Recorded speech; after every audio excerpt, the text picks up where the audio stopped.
Salam The 1 Minute of Law Studies. Kita lanjutkan pembahasan kita terkait dengan mediasi. Di episode lalu telah kita bahas terkait dengan urgensi mediasi dalam penyelesaian sengketa di pengadilan. Saat ini, untuk episode ini kita bahas khusus terkait dengan teknis atau prosedur mediasi di pengadilan yang diatur dalam Perma nomor 1 tahun 2016 tentang prosedur mediasi di pengadilan. Pada pokoknya ada beberapa bagian ya terkait dengan prosedur mediasi di pengadilan yang diatur dalam Perma tersebut. Perma ini sendiri mencakup 38-39 pasal yang memberikan norma atau rambu-rambu bagaimana tata kelola dan hukum acara pelaksanaan mediasi di pengadilan. Kenapa ada norma-norma seperti itu? Karena mediasi di pengadilan disebut dengan court annexed mediation. Proses mediasi yang terintegrasi dengan prosedur beracara di pengadilan, sehingga pelaksanaan mediasi tidak boleh bertentangan dengan prinsip-prinsip dalam hukum acara. Proses mediasi harus inline dengan proses beracara yang ada. Jadi masuknya mediasi dalam prosedur beracara itu tidak mengganggu prosedur acara itu sendiri. Nah, rekan-rekan sekalian, di Perma nomor 1 tahun 2016 ada beberapa hal yang diatur. Saya coba kelompokkan seperti ini. Yang pertama itu ruang lingkupnya, lalu jenis perkara, sifat mediasi, kewajiban para pihak, biaya mediasi, tempat mediasi, lalu mediatornya, tahapan mediasi, perdamaian sukarela, mediasi, keterpisahan mediasi dari litigasi, dan perdamaian di luar pengadilan. Nah, kita ke bagian yang pertama. Ruang lingkup mediasi ini diatur dalam pasal 2 dan 3. Ya. Apa ruang lingkup mediasi yang diatur dalam Perma ini? Yang pertama bahwa penyelesaian sengketa di pengadilan negeri maupun di pengadilan agama itu wajib menempuh prosedur mediasi. Jadi ada kewajiban melaksanakan mediasi bagi para pihak dalam sengketa perdata yang diajukan di pengadilan negeri dan pengadilan agama. Di pengadilan tata usaha negara tidak. Jadi penyelesaian sengketa tata usaha negara tidak diwajibkan mediasi karena objektum litis atau yang diadili di pengadilan tata usaha negara adalah terkait dengan hukum administrasi yang menilai keabsahan sah atau tidaknya, sesuai atau tidaknya keputusan pejabat tata usaha negara terhadap norma atau aturan yang ada serta asas-asas umum pemerintahan yang baik. Jadi untuk pengadilan tata usaha negara dikecualikan dari kewajiban mediasi ini. Nah, pada pokoknya semua jenis perkara sengketa perdata di pengadilan negeri dan pengadilan agama wajib untuk dimediasi. Jadi wajib untuk dimediasi, cakupannya diatur dalam pasal 4 ya. Yang pertama itu perkara perdata, baik perkara perdata biasa, ya, gugatan biasa, maupun gugatan perlawanan. Ya. Ada dua perlawanan pihak, yaitu Verzet dan Partai Verzet. Verzet itu perlawanan terhadap putusan Verstek, kemudian Partai Verzet itu perlawanan pihak, salah satu pihak dalam perkara yang keberatan dengan cara pelaksanaan putusan. Kemudian ada Der dan Verzet atau perlawanan pihak ketiga terhadap putusan yang telah berkekuatan hukum tetap atas dasar hak milik. Lalu ada pengecualian ya, tidak semua perkara negeri dan pengadilan agama yang wajib dimediasi. Nah, di pasal 4 ayat 2 itu ada pengecualian. Yang pertama terhadap perkara yang pemeriksaannya ada tenggang waktu. Nah, ada tenggang waktu ini diatur apa? Ada tenggang waktu ini misalnya perkara yang diselesaikan dalam proses atau prosedur pengadilan niaga. Ya, seperti perkara kepailitan, penundaan kewajiban pembayaran utang, kemudian ada sengketa merek, sengketa hak cipta, kemudian desain industri, paten dan sebagainya. Lalu perkara yang diselesaikan dalam mekanisme pengadilan hubungan industrial seperti sengketa perburuhan. Lalu ada penyelesaian keberatan terhadap putusan BPSK, lalu KPPU, dan sebagainya. Kemudian, Dalam hal tergugat tidak pernah hadir dan perkara itu diputus secara fair stake, maka tidak wajib dimediasi karena salah satu pihak, yaitu tergugat, tidak pernah hadir. Kemudian, jika ada intervensi atau adanya pihak ketiga yang masuk ke dalam perkara, baik pihak ketiga itu masuk karena keinginannya sendiri atau karena ditarik oleh salah satu pihak untuk membela, untuk melawan pihak lain, maka masuknya pihak ketiga tersebut tidak wajib dimediasi. Kemudian perkara-perkara terkait dengan pembatalan, pencegahan perkawinan, serta sah tidaknya suatu perkawinan, itu tidak perlu dimediasi, karena yang menjadi pokok perkara dalam konteks ini adalah keabsahan atau sah atau tidaknya suatu perkawinan. Nah, itu proses administrasi, proses keterpenuhan syarat dan rukun yang tidak dapat dimediasi, karena penyelesaiannya benar-benar harus mengikuti tata aturan serta norma yang terkait dengan konteks perkara perkawinan ini. Lalu perkara selanjutnya yang tidak wajib dimediasi adalah perkara yang sebelum diajukan itu telah dimediasi di luar pengadilan oleh mediator bersertifikat dan telah ada surat keterangan dari mediator tersebut bahwa perkara ini telah dimediasi namun tidak berhasil misalnya. Nah, ini perkara-perkara seperti ini tidak wajib dimediasi. Jadi ada beberapa tadi ya, yang perkara yang ada tenggang waktunya, dalam hal tergugat tidak pernah hadir, kemudian perkara diputus fair stake, dalam hal intervensi atau masuknya pihak ketiga, lalu pembatalan dan pencegahan perkawinan itu tidak wajib dimediasi. Kemudian perkara yang sudah dimediasi di luar pengadilan sebelum perkara itu didaftarkan. Nah, sifat mediasi. Mediasi ini di dalam pasal 5 Perma nomor 1 tahun 2016 ditegaskan sifatnya tertutup, ya. Jadi yang boleh mengetahui proses mediasi itu hanya para pihak dengan mediator. Bagaimana kalau misalnya salah satu keluarga dari penggugat maupun tergugat atau keluarga dari kedua belah pihak ingin menghadiri proses mediasi tersebut, itu boleh-boleh saja dengan ketentuan para pihak ya, penggugat dan tergugat itu menyepakati, mereka bersedia berkenan salah satu atau beberapa dari kerabat mereka atau teman mereka mengikuti proses mediasi tersebut. Jadi sifatnya yang tertutup sehingga mediator sekalipun tidak boleh menceritakan kepada koleganya, kepada teman kerjanya terkait dengan proses-proses yang berlangsung selama mediasi tersebut. Kemudian, apa kewajiban pihak? Kewajiban pihak diatur dalam pasal 6 dan pasal 7. Yang pertama, pihak itu wajib hadir ya, sesuai dengan perintah dari majelis hakim untuk melaksanakan proses mediasi. Baik ia hadir sendiri maupun diwakili oleh kuasanya. Lalu, selama proses mediasi, para pihak wajib beriktikat baik. Beriktikat baik artinya mengikuti proses mediasi dengan sepenuh hati, dengan sebaik-baiknya, mendengarkan saran, masukan, serta arahan dari mediator, kemudian menyampaikan resume perkara yang diminta oleh majelis hakim dan mediator, menyerahkan resume perkara kepada mediator, lalu secara aktif berkomunikasi dan memberi tanggapan atau respons terhadap apa yang disampaikan pihak lawan. Kemudian, biaya mediasi. Nah, ini saya jelaskan sedikit lagi.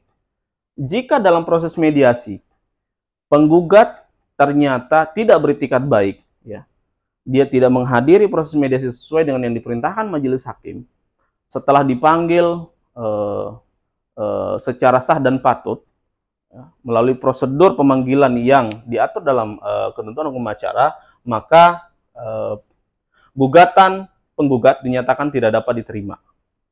Lalu bagaimana kalau tergugat yang tidak beriktikat baik? Kalau tergugat yang tidak beriktikat baik, misalnya dia tidak pernah hadir dalam proses mediasi setelah diperintahkan oleh majelis hakim dan telah dipanggil secara sah dan patut melalui prosedur hukum acara yang telah ditentukan, maka biaya mediasi, ya, segala biaya yang timbul dalam proses mediasi dibebankan kepada pihak tergugat. Nah, penetapan beriktikat tidak baik ini nanti disampaikan oleh mediator kepada majelis hakim, lalu majelis hakim yang akan memutus. Kemudian biaya mediasi, ya. Biaya mediasi itu mencakup yang pertama biaya mediator, lalu biaya pemanggilan para pihak, dan ada lagi satu biaya lain. Biaya lain yang timbul dalam proses mediasi. Nah, rekan-rekan sekalian, di pasal 8 sampai dengan 10 ditegaskan bahwa jika mediatornya adalah hakim atau pegawai pengadilan, maka tidak ada biaya mediasi. Artinya gratis, free of charge, ya. Hakim dan pegawai pengadilan tidak diperkenankan menerima fee mediator. Akan tetapi jika para pihak menunjuk mediator selain hakim dan pegawai pengadilan, maka biaya yang timbul dibebankan kepada para pihak menurut kesepakatan mereka. Termasuk biaya pemanggilan pihak, jika mediasi dilaksanakan beberapa kali dan ternyata dalam proses itu ada satu atau dua kesempatan salah satu pihak tidak hadir, maka dilakukan pemanggilan yang biayanya sementara waktu dibebankan ke panjar biaya perkara yang telah dibebankan oleh penggugat. Nah, dalam putusan akhir nanti, jika perkara itu non perceraian, maka dan tergugat dikalahkan, maka biaya mediasi itu dibebankan kepada tergugat di putusan akhir. Kemudian tempat mediasi. Tempat mediasi dalam pasal 11 dijelaskan boleh dilakukan di pengadilan maupun di luar gedung pengadilan. Khusus untuk mediator hakim dan pegawai pengadilan, mediasi tidak boleh dilakukan di luar gedung pengadilan. Tetapi khusus untuk mediator non hakim yang bukan hakim dan pegawai pengadilan, mediasi dapat dilakukan di luar gedung pengadilan menurut kesepakatan para pihak yang biayanya ditanggung oleh masing-masing pihak. Nah, bagaimana kalau mediatornya ditunjuk dua orang, satu mediatornya hakim atau pegawai pengadilan, lalu mediator kedua bukan hakim dan pegawai pengadilan. Nah, dalam ketentuan pasal 11 ini, jika salah satu mediatornya adalah hakim atau pegawai pengadilan, maka mediasi wajib dilaksanakan di dalam gedung pengadilan atau di ruang pengadilan, meskipun salah satu mediatornya bukan hakim atau bukan pegawai pengadilan. Lalu, siapa yang boleh menjadi mediator? Mediator pada dasarnya menurut pasal 13 adalah mereka yang bersertifikat, baik itu hakim, pegawai pengadilan maupun non hakim dan non pegawai pengadilan, ya, wajib bersertifikat.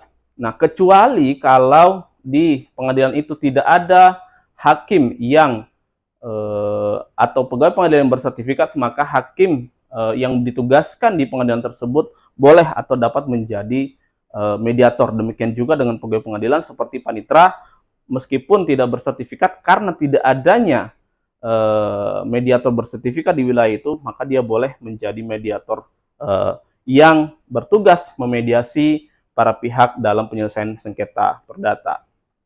Kemudian, tahapan mediasi. Tahapan mediasi pada dasarnya ada 3.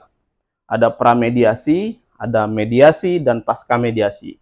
Nah, tahapan pramediasi ini dimulai dari penasehatan oleh majelis hakim di sidang pertama atau sidang yang untuk pertama kalinya dihadiri kedua belah pihak. Hakim menasihati para pihak, lalu jika pihak tidak berdamai, maka majelis hakim memberikan petunjuk dan penjelasan terkait dengan kewajiban melaksanakan mediasi. Nah, petunjuk hakim ini mencakup beberapa hal. Pertama, apa itu mediasi, apa itu manfaat mediasi, bagaimana kewajiban pihak dalam mediasi, lalu kewenangan pihak untuk menunjuk atau memilih mediator, kemudian kewajiban pihak untuk beritikat baik selama proses mediasi berlangsung. Kemudian, karena sekarang sudah ada Perma 3 tahun 2022, maka hakim juga menjelaskan tentang kemungkinan prosedur mediasi dilaksanakan melalui video conference jika para pihak menghendaki itu. Nah, dalam proses pramediasi ini, para pihak memilih mediator, ya, sesuai dengan daftar mediator yang disediakan oleh pengadilan, atau mereka mau memilih mediator luar yang tidak terdaftar di situ tetapi bersertifikat. Itu hak para pihak.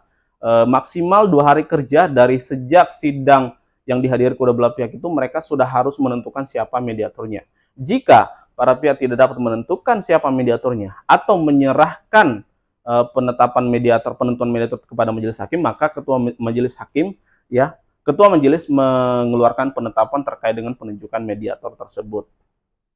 Nah, di tahapan premediasi ini, selain penetapan penunjukan mediator, juga ada penandatanganan formulir oleh para pihak bahwa mereka telah memahami penjelasan majelis hakim berkaitan dengan prosedur mediasi dan hal-hal yang akan mereka tempuh selama proses mediasi tersebut. Jadi ada formulir yang ditandatangani sehingga dalam tahapan premediasi ini paling tidak ada 2 dokumen yang dibawa oleh para pihak. Yang pertama penunjukan mediator, yang kedua form yang telah ditandatangani oleh para pihak. Kemudian tahapan mediasi, ya.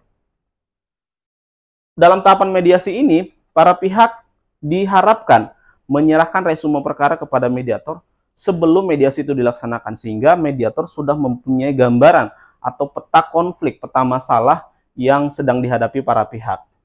Nah, dari resume ini kemudian mediator memanggil para pihak untuk melaksanakan perundingan, ya, baik dihadiri oleh pihak itu sendiri, prinsipal sendiri, maupun dia didampingi oleh kuasa hukumnya. Nah, selama proses perundingan ini, mediator menggunakan segala fasilitas atau instrumen dalam mediasi semaksimal dan seoptimal mungkin, sehingga agar proses mediasi tersebut berjalan dengan baik dan mampu memberi hasil yang diharapkan. Misalnya menjalankan proses kaukus, lalu memaksimalkan parafrase dalam memberi sugesti kepada para pihak untuk mencapai kesepakatan, kemudian menggunakan instrumen-instrumen lain, menggunakan pendekatan psikologi komunikasi agar para pihak dapat menjalin komunikasi dengan baik dan lancar sebagaimana yang diharapkan. Nah, dalam proses mediasi dapat pula dilibatkan ahli, ya, tokoh masyarakat, pendidik, coach, financial translator, kemudian counselor, psikolog dan sebagainya yang kira-kira mampu memberi sugesti atau mampu memberi pandangan yang positif, konstruktif terhadap para pihak mengenai akar permasalahan mereka, sehingga mereka dapat menyusun atau mengajukan alternatif-alternatif yang terbaik dalam penyelesaian sengketa di antara mereka. Nah, setelah proses mediasi berlangsung ini, ada hasil, ya. Hasilnya itu bisa sepakat, bisa tidak sepakat. Kalau sepakat, kemungkinannya ada 2, sepakat seluruhnya atau sepakat sebagian. Kalau kesepakatan seluruhnya, maka seluruh proses mediasi seluruh materi pokok perkara itu telah selesai di proses mediasi dan menghasilkan kesepakatan damai di antara para pihak. Nah, sementara jika kesepakatannya sebagian, berarti hanya sebagian dari objek perkara yang selesai, yang telah berhasil diselesaikan para pihak secara damai, sementara sebagian lainnya belum, dan yang belum terselesaikan inilah yang nantinya akan diselesaikan dalam tahapan persidangan atau proses litigasi. Nah, setelah adanya kesepakatan ini, maka dilakukan sidang lanjutan. Nah, kalau kesepakatan damai seluruhnya berkaitan dengan kebendaan, misalnya gugatan harta bersama, gugatan uang prestasi, gugatan waris, dan sebagainya, maka para pihak dapat meminta kepada pengadilan untuk mengukuhkan kesepakatan perdamaian tersebut menjadi akta perdamaian.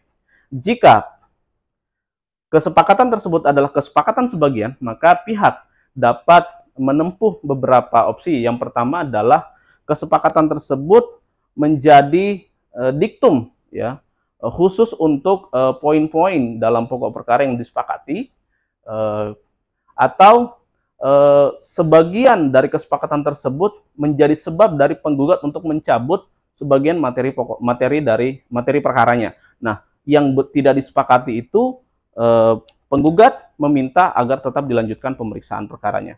Khusus untuk perkara perceraian, jika terjadi kesepakatan seluruhnya, kesepakatan para pihak untuk berdamai tidak jadi bercerai, maka yang dilakukan oleh para pihak adalah khususnya penggugat atau pemohon kalau cerai talak meminta atau mengajukan permohonan pencabutan perkara.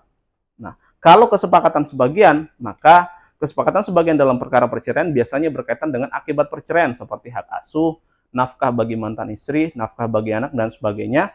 Itu pihak dapat meminta kepada pengadilan agar isi dari kesepakatan tersebut dicantumkan dalam diktum putusan untuk dilaksanakan oleh para pihak dengan penuh itikat baik. Kemudian ada perdamaian sukarela yang diatur dalam pasal 33 sampai 34. Jadi Bapak Ibu sekalian, rekan-rekan sekalian, kalau di mediasi yang pertama tidak berhasil mencapai kesepakatan damai, tidak berarti bahwa tidak ada lagi peluang bagi para pihak untuk membuka forum mediasi. Di tengah-tengah pemeriksaan perkara, mungkin setelah tahapan pembuktian, atau mungkin setelah pemeriksaan setempat, atau bahkan setelah kesimpulan, ya, sidang pembacaan kesimpulan, pihak tetap dapat mengajukan permohonan kepada majelis hakim untuk melaksanakan mediasi sukarela atau perdamaian sukarela, karena mereka menganggap bahwa sepertinya masih ada jalan bagi para pihak untuk menempuh perdamaian dalam penyelesaian sengketanya. Nah, ini dimungkinkan mediasi ini bersifat sukarela, dan atas permintaan para pihak, majelis hakim dapat menunda persidangan untuk memberikan kesempatan kepada para pihak melaksanakan mediasi sukarela, baik dengan mediator semula atau mereka menunjuk mediator lain yang dianggap mampu mengarahkan para pihak untuk mencapai suatu kesepakatan atau resolusi terbaik dalam penyelesaian sengketa di antara mereka. Kemudian, keterpisahan mediasi dari litigasi di pasal 35 Perma menegaskan bahwa proses yang terjadi di dalam mediasi itu terpisah dengan proses persidangan. Sehingga seluruh dokumen-dokumen, pernyataan atau rekaman apapun yang terjadi dalam proses mediasi tidak boleh dibawa ke persidangan. Apa yang menjadi fakta dalam proses mediasi, apa yang menjadi pernyataan, apa yang menjadi bukti atau dokumen yang diajukan dalam proses mediasi tidak bisa secara mutatis mutandis dianggap masuk ke dalam proses persidangan, melainkan harus diajukan lagi secara formal dalam sidang pembuktian misalnya, atau pemeriksaan saksi misalnya, sesuai dengan tahapan beracara dalam pemeriksaan perkara perdata. Jadi tidak bisa disatukan.